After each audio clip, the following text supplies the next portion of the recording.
Hello friends, and welcome to the Southern Mountain Kitchen. Today we're going to make a 7-Up pound cake.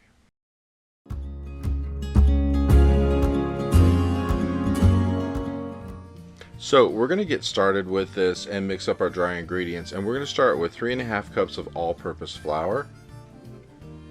And then once we have this into our bowl, we're going to add 1/4 teaspoon of salt to this. Now, once you get this in, we want to take something like a whisk and mix this up because we want to break that salt up, get it completely through your flour. We don't want it sitting in one place too long. Now, you may notice that usually when I make a video, if you watched any of them, I always tell you to preheat your oven about now. We're not preheating the oven. This is actually going to start out in a cold oven. It's just the way this is made. So, next we're going to take another bowl and we're going to add 3 cups of sugar to it. And then we have 1.5 cups of butter, which I softened in the microwave. You can actually just break this up as much as you want to, as far as like heating it up to a point where it's kind of liquidy or softened. Either way, it's going to work. I just chose to soften mine up, and that's basically what we're going to work with here is 1.5 cups. And once we get this in here, we're going to use a mixer to mix through this, make sure that it gets light and fluffy. And the whole process to get this mixed completely the way we want it is going to take about 5 minutes. So it's one of those things that when you do this, get the mixer in there, start it on low, and then you can work it up to a higher speed as you go. But it's going to take about 5 minutes to get this to the consistency of what we want, because we really want this light and fluffy and kind of like, all of that sugar is mixed completely through with the butter, and it's just a really light, frothy kind of thing. We don't want anything thick about this. So once you do this, just make sure that you pay attention to what you're doing as far as going from side to side around the bottom to get everything pulled into your mix. And let your mixer do the work for you. Now mind you, you can use a stand mixer if you want. I'm using a hand mixer just because it was convenient for me to use. And sometimes when I'm filming with a stand mixer, it's kind of hard to aim the camera into it, and I wanted you to see what's going on with this. So, like I said, 5 minutes, and as we're getting this going here, we're really mixing this through, we are going to be adding some eggs to this, and you're going to need 5 large eggs to put into it. So go ahead and do your mixing and get your eggs ready to roll. And I put all of mine in one bowl, and I literally just drop these in one at a time until I can see that yolk break up and go into the mix, and then I add another one because you really just want them in one at a time. It's really remarkable that when I'm doing this, I don't knock out more than one of these, because it's amazing to me that I could do it. So go ahead and mix it up and get all of your eggs in. And we just want to keep mixing until they're all in there, and we just want to get everything completely done. Like as far as the mixing is concerned, all that yellow from the yolks, all of the mix that's in the bowl, everything just needs to pull together to where it's completely mixed through.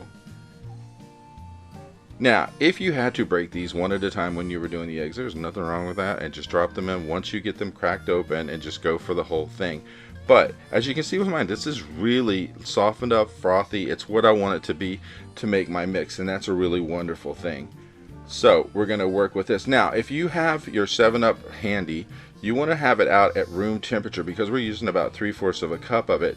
And we're going to alternate our dry mix and the 7-Up going into this. So basically, you want to start out with dry, then 7-Up, then dry, then 7-Up, then dry, 7-Up, dry, however you want to do it. But you want to start with your dry mix and end with your dry mix. And the 7-Up will just blend in, and that's the best thing about it. So you have 3/4 of a cup of 7-Up here, and you basically just need to put a little bit in at a time in between each one of these runs with the dry. It's not that hard to do. But as you're doing this, you will notice as the 7-Up is going in that you're going to get this like frothy, fizzy look to it. That's good. That's what you want, because we're actually just building this into the mix by alternating it. So like I said, you don't have to put a lot in at one time, but you're going to alternate, and just make sure you start with the dry and you end with the dry. And that's the best thing about this, is you really can't mess this up. You just have to go for step by step. And go ahead and make sure that you're mixing around the sides and bottom of the bowl, just to make sure we're pulling in anything that gets stuck on the side or mixed down to the bottom. But again, just a reminder, we are not preheating our oven. This oven will be cold when this is ready to go into it. So just keep mixing it up. And when you go to get some 7-Up for this recipe, I know 7-Up is not always easy to find, because I started at a Walmart. They didn't have it on the shelf.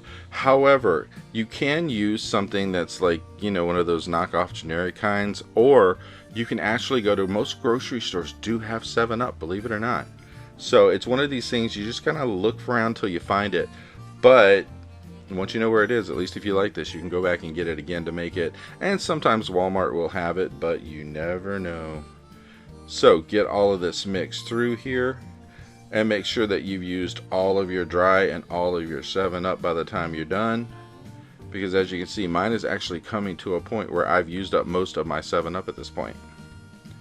So just keep mixing it, and once we get this all mixed through, we are going to be adding some extra to this, because we're going to use some lemon and vanilla extract in this just to give it kind of a tropical fruity taste to it.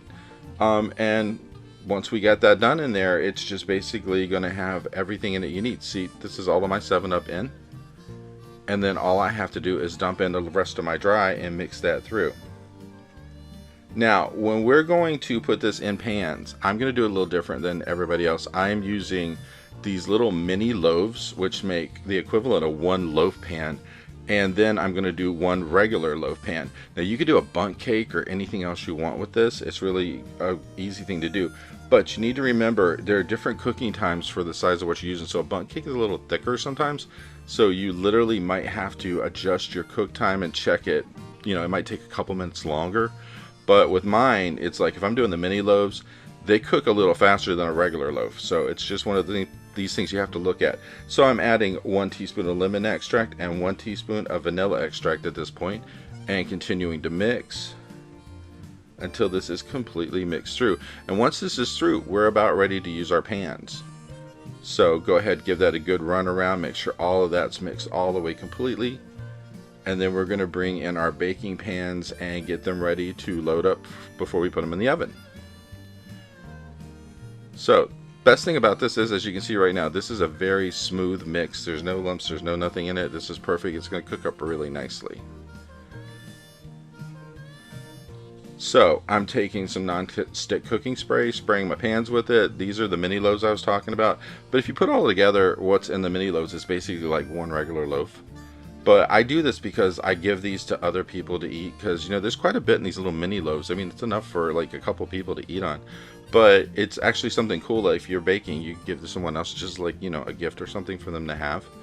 So once I get them all sprayed, I'm just going to use a scoop here and take this over. I fill them at least 3/4 of the way full, maybe a little more. And that way when they bake up, they actually bake a little over the top of the edge of the line, and that's perfect because it has that dome shape on top, which is really kind of nice. And then we just go ahead and fill them all up and get them ready to roll. And then I'm going to bring in the actual regular loaf pan for my next one. So clean up the mess if you made it, because God knows I make a mess sometimes when I'm doing this. And just, you know, level these things off a little bit. And this is what I'm going to use to make my regular loaf in. And this was like my great-grandmother's dish here. This thing's been in the family for so many years, I don't even want to count because it makes me feel old. And again, spray that, get it ready, make sure it has non-stick cooking spray. And pretty much the rest of my mix is going to go in there. So I'm just going to go ahead and scrape it into this, because literally it's the right amount for doing this. And once these bake up, like I said, you know, there's enough for whatever you're putting in here to bake up to the top of it and look really great. So this is going to go into the cold oven once we get everything scraped out in here and smoothed out. Now, once you get it in the cold oven, you're going to turn it to 325, and this is going to bake for about 1 hour and 10 minutes. Now, if you use mini loaf pans, you might want to check it before that, around the hour marker. And if you use something bigger like a bundt, you might want to check it around 1 hour and 10 to 1 hour 15. And this is what mine looked like when they were done, and they had the best taste. So I suggest you try this. You might like it. I hope you liked this video, and if you did, please like and subscribe. And if you get a chance, check out the Southern Mountain Kitchen website, where you can get a free recipe, check out the cookbooks available from the Southern Mountain Kitchen, and if you'd like to, you could order a cookbook at a discounted price, cheaper than Amazon, with shipping that is also cheaper than Amazon. So if you get a chance, check it out, and I hope you have a great day.